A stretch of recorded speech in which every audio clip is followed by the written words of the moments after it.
Hello and welcome to the Sports Perspective. I'm Hayden Grove. And I'm Jordan Elwood. Well, Hayden, Ohio State basketball fell out of the tournament to Dayton, which leaves spring football. That's right, the men's basketball team could not survive in the NCAA tournament, but the Ohio State Buckeye football team got to hear from the lone survivor himself, Mr. Marcus Luttrell.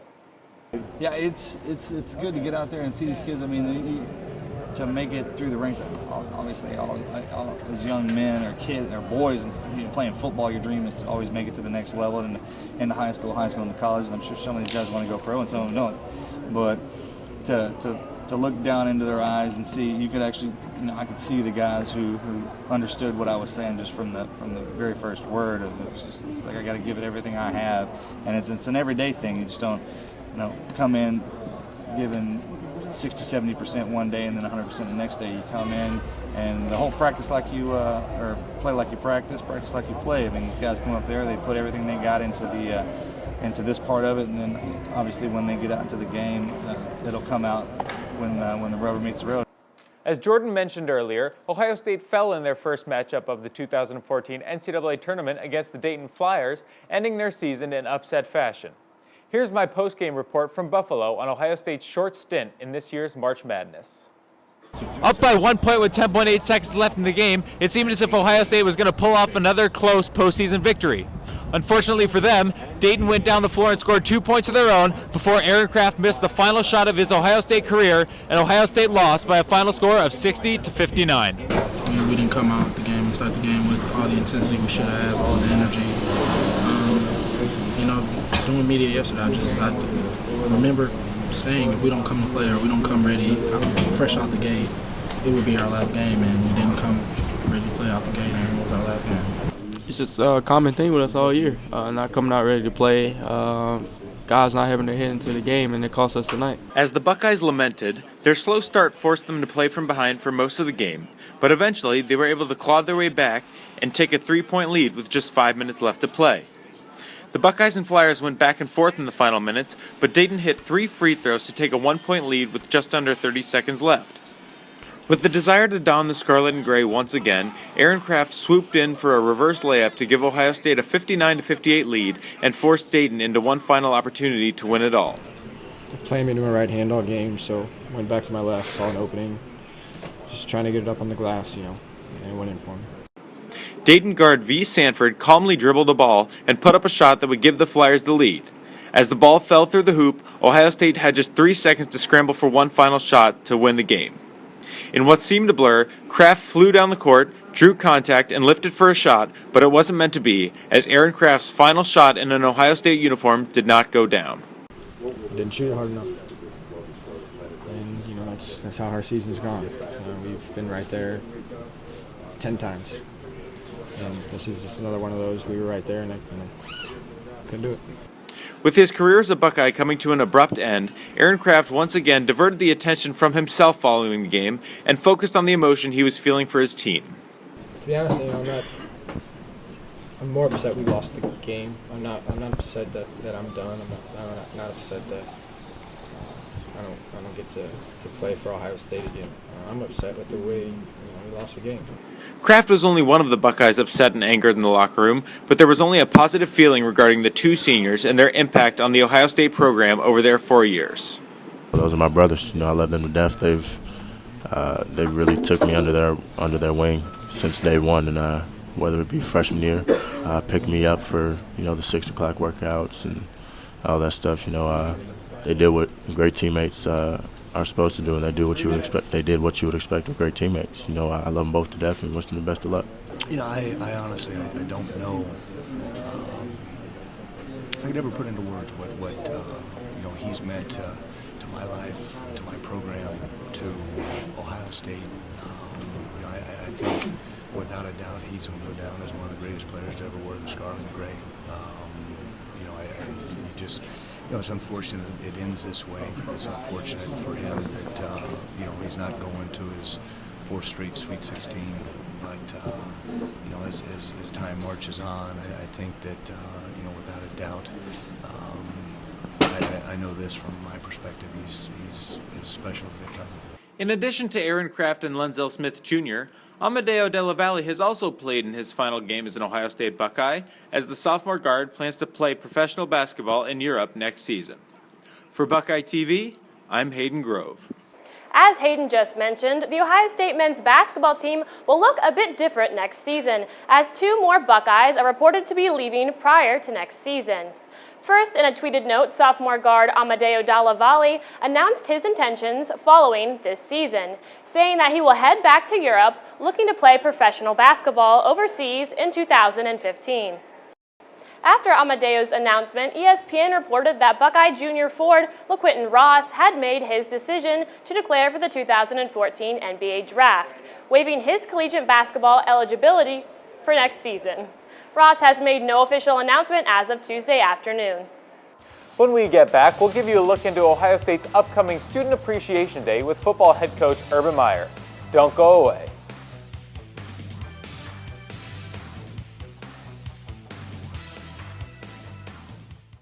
With Student Appreciation Day at spring practice fast approaching on April 5th, Ohio State head football coach Urban Meyer wanted to sit down with Buckeye TV and the Lantern to encourage students to participate and discuss spring practice thus far.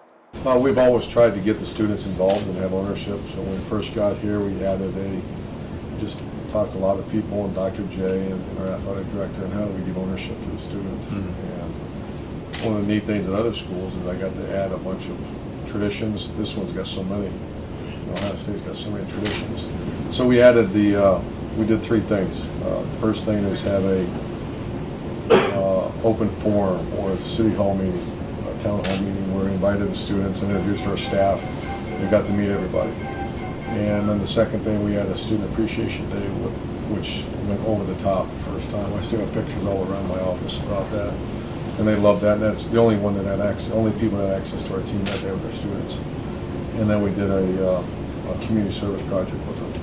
And first year we just were behind time. Last year we built a playground in the city of Columbus. We're going to do that again this year, I hope. So we wanted to add something, and this year wanted to. I've done this one at a time where you have I want to see a couple students race our players in front of 80,000 people in a spring game. So we added a fastest student contest. And we're going to be creative, and then just sometimes I'll be laying awake at night, or I'll start thinking driving home. And I think about our students a lot, because what makes it, you think about that great stadium right there behind you, what makes the energy in that stadium is our football team and our students. All due respect to the other 80,000 or whatever it is, it's the students that create the buzz in the stadium. And we want to reward them. Right. There's no other school in the country doing this. So let these students feel special. I mean, what other coaches that? Not even no, probably never in the history of the game, right? All these things. I just want to make sure that gets out there. Sure. Good. I just got done watching 3 hours of scrimmage film and spent a lot of time on defense this spring. And we have to get better. We were not very good on defense. And I like the direction we're headed. Two new guys that have great experience. They're meshing very well. It's one thing about Coach Fickle and the rest of our staff. There's no egos. We're all here to get better. Because I think they get it. I'll tell you next fall. Our job is to have 9 units operating at maximum capacity. Last year we didn't have that. And you can say it's bad players. It's not bad players. It's not bad coaches. It's clarity. I'll use that term, clarity of purpose. I'm reading Lone Survivor. And I just read I have it underlined. They talk about in the Navy SEALs, it's clarity of purpose is very obvious. Yeah. He is. He's a mature guy. Yeah. He's pushing. He's in the rotation right now. And the maturity level, his work ethic is far more advanced than freshman. Yeah. Curtis Samuels, another guy that has a little hamstring injury, but he's an elite speed guy. So we have more speed we've had since I've been here. Ohio State hockey needed to win the Big Ten championship for a spot into the NCAA tournament, but would come just short with a loss in the inaugural Big Ten championship game. Starting off as the 4 seed out of 6 total teams in the first ever Big Ten hockey tournament, the Buckeyes were able to defeat the number 5 seed Michigan State Spartans 2-1 in the first round to set up a match against the number 1 seed Minnesota Golden Gophers in the semifinals. Ohio State got out to an early lead thanks to a goal from Ryan Dzingel, and the Buckeyes would not look back, scoring again in a 3-1 upset victory over the Minnesota Golden Gophers to place them in the first ever Big Ten Hockey Championship game against the number 2 seed Wisconsin Badgers.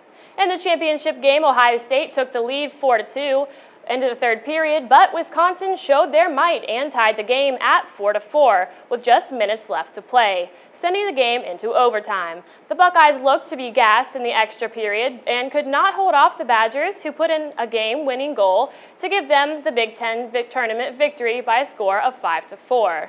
With the loss, the Buckeyes were eliminated from consideration for the NCAA tournament, ending their 2014 season. While the men's hockey team was fighting for a Big Ten championship, a couple of Ohio State wrestlers were grappling towards a national championship in Oklahoma. Two-time NCAA national champion Logan Stieber took to the mats in Oklahoma City looking for his third national championship as an Ohio State Buckeye, a feat never before accomplished in school history, while senior Nick Heflin looked for his first individual national championship. While Heflin lost a very close match, Stieber dominated his opponent by a score of 10-1 and became the most decorated wrestler in Ohio State history, with 3 national championships, 3 Big Ten titles, and 3 All-American nominations. Following Stieber's win, Ohio State Athletic Director Gene Smith was given an $18,000 bonus as part of his recent contract, which has incentives for athletic achievements, including individual national championships, such as Stieber's.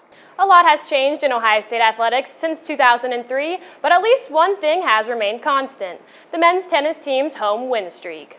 Last Friday, the number 2 ranked men's tennis team defeated Michigan 6-1 at home to tie Stanford women's tennis for the longest consecutive home win streak in NCAA tennis history.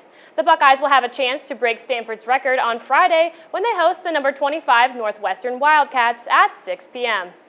You can also see the men's tennis team play on Sunday as they face off against Illinois at noon at the Varsity Tennis Center. The baseball team will host Indiana in a 3-game series this weekend at Bill Davis Stadium. The first game will be on Friday at 6:35, the second will be on Saturday at 3:05, and the third will be on Sunday at 1:05. The baseball team will be hosting games during the week. They will take on Ohio at 6:35 on Tuesday and Toledo on Wednesday at 6:35. You can also catch the lacrosse teams on Saturday as the women's team faces William and Mary at noon and the men's team hosts Jacksonville at 2:30. Jordan, after the first weekend of March Madness, there is not one single perfect bracket left. How is yours looking? Well, like you said, it was a crazy week, but my Final Four is still in it, so we'll see if I can get any of those right. All right, I got 3 out of my 4. I picked Duke in there, but we'll see how it shakes out. Thank you so much for watching this week. Be sure to like us on Facebook and follow us on Twitter. Have a good evening.